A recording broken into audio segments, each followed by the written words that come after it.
കർത്താവായ യേശുക്രിസ്തുവിൻ്റെ നിസ്തുല നാമത്തിൽ എൻ്റെ സ്നേഹവന്ദനത്തെ അറിയിക്കുന്നു. ഇന്നത്തെ പ്രഭാത ചിന്തയ്ക്കായി വിശുദ്ധ വേദപുസ്തകത്തിൽ നിന്ന് ഒരു വചനം നമുക്ക് വായിക്കാം. സങ്കീർത്തനങ്ങൾ 5:3. യഹോവേ, രാവിലെ എൻ്റെ പ്രാർത്ഥന കേൾക്കണമേ, രാവിലെ ഞാൻ നിനക്കായി ഒരുക്കി കാത്തിരിക്കുന്നു. ഇതിൻ്റെ മുകളിലുള്ള ഭാഗങ്ങൾ നമുക്ക് കാണാം. ദാവീദ് സങ്കടയാചന എന്നാണ് പറയുന്നത്. സങ്കടത്തിൽ തൻ്റെ പ്രയാസങ്ങളുമായി ദൈവസന്നിധി കടന്നു വന്ന് പ്രാർത്ഥിക്കുന്ന അനുഭവങ്ങളാണ്. എങ്കിൽ പോലും പ്രാർത്ഥനയ്ക്ക് ഒരു ഒരുക്കമുള്ളതായി അവിടെ പറയുന്നു. രാവിലെ ഞാൻ നിനക്കായി ഒരുക്കി കാത്തിരിക്കുന്നു. രണ്ട് വിധത്തിലുള്ള ഒരുക്കങ്ങളാണ്. ഒന്ന്, പാപിയുടെ പ്രാർത്ഥന ദൈവം കേൾക്കുന്നില്ല എന്ന് നമ്മൾ വചനത്തിൽ വായിക്കുന്നു. അപ്പോൾ ദൈവസന്നിധി കടന്നു വരുമ്പോൾ ദൈവസന്നിധിയിൽ ഏറ്റുപറഞ്ഞ് നമ്മുടെ പാപങ്ങളെ ഉപേക്ഷിച്ച് ലംഘനങ്ങളെ മറച്ചു വെക്കുന്നതിന് ശുഭം വരികയില്ലെന്നാൽ ഏറ്റുപറഞ്ഞ് ഉപേക്ഷിക്കുന്നവന് കരുണ ലഭിക്കും.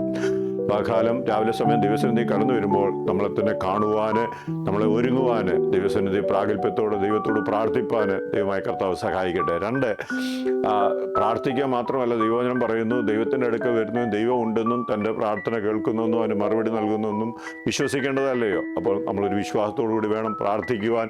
പ്രാർത്ഥന കേൾക്കുന്ന ദൈവം എൻ്റെ മറുപടി, എൻ്റെ ആവശ്യങ്ങൾക്ക് മറുപടി ഇന്ന് പകൽക്കാലം നൽകും എന്നുള്ള വിശ്വാസത്തോട് പ്രാർത്ഥിക്കുവാൻ ദൈവമായ കർത്താവ് നമ്മെ സഹായിക്കുമാറാകട്ടെ.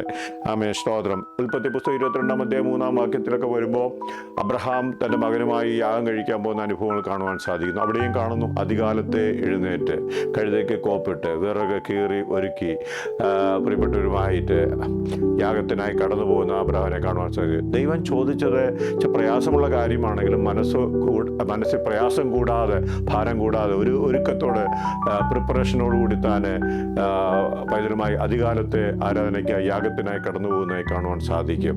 അവിടെ നമ്മൾ കാണുന്നത് there is a preparation for sacrifice. ലൂക്കോസിന്റെ സുവിശേഷം 24-ാം അധ്യായത്തിൽ നമ്മൾ വായിക്കുന്നുണ്ട്. യേശു കർത്താവിൻ്റെ മാതാവ് മറിയയും മഗ്ദലക്കാരി മറിയയും ശലോമിയും 3 സഹോദരിമാര് യേശുവിൻ്റെ കല്ലറയ്ക്കൽ ആഴ്ചവട്ടത്തിന് 1-ാം ദിനം അധികാലത്തെ ഒരുക്കപ്പെട്ട സുഗന്ധവർഗവും പരിമള തൈലവുമായി യേശുവിൻ്റെ കല്ലറയ്ക്കൽ കടന്നില്ലെന്നായിട്ട് കാണുന്നു.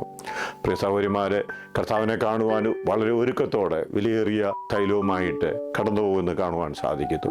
അവർ കർത്താവിനെ കാണുവാൻ ഇടയായിത്തീർന്നു. ആ സദ്വാർത്താന ലോകത്തെ തൻ്റെ ശിഷ്യന്മാരെ ഒക്കെ അറിയിക്കുവാൻ അവർക്ക് ഭാഗ്യം ലഭിച്ചു. ഇന്ന് പകൽക്കാലം ഈ വചനത്തിന് മുമ്പായി നമ്മെ സമർപ്പിക്കുമോ? ഒരു വിശുദ്ധിയോടെ പ്രാർത്ഥിപ്പാൻ, ഒരു വിശ്വാസത്തോടെ പ്രാർത്ഥിപ്പാൻ, അധികാലത്ത് എഴുന്നേറ്റ് കർത്താവിൻ്റെ നാമത്തിന് വേണ്ടി പ്രവർത്തിക്കുവാൻ, ആമേൻ, സ്തോത്രം, കർത്താവിനെ കാണുവാൻ ദൈവസന്നിധിയിൽ നമുക്ക് സമർപ്പിക്കാം. പരിശുദ്ധ പിതാവേ, നന്ദിയോടെ സ്തുതിക്കുന്നു. ഇന്ന് പകൽക്കാലം ഈ വചനം കേൾക്കുന്ന നിന്റെ മക്കളെ അങ്ങയുടെ കരങ്ങളിൽ ഏൽപ്പിക്കുന്നു. കർത്താവേ, വിശ്വാസത്തോടെ വിശുദ്ധിയോടെ ദൈവസന്നിധിയിൽ നിൽപ്പാനും പ്രാർത്ഥിപ്പാനും ആരാധിപ്പാനും ഈ വിശുദ്ധ പകൽക്കാലം അവിടെ ഞങ്ങളെ സഹായിക്കണമേ. ഒരുക്കത്തോടെ കടന്നു പോകുവാൻ, ഒരു preparation for sacrifice, preparation for amen, സ്തോത്രം, ടു സീ ജീസസ്, കർത്താവിനെ കാണുവാനുള്ള ഒരുക്കത്തോടെ ഇന്ന് പകൽക്കാലം ദൈവസന്നിധി കടന്നുപോയി ആമേ ദൈവത്തെ ആരാധിച്ച് അനുഗ്രഹം പ്രാപിപ്പാൻ നിന്റെ ജനത്തെ സഹായിച്ചാട്ട്. പ്രാർത്ഥന കേൾക്കുന്ന കൃപയ്ക്കായി സ്തോത്രം. മഹത്വം കർത്താവ് എടുത്താട്ടെ.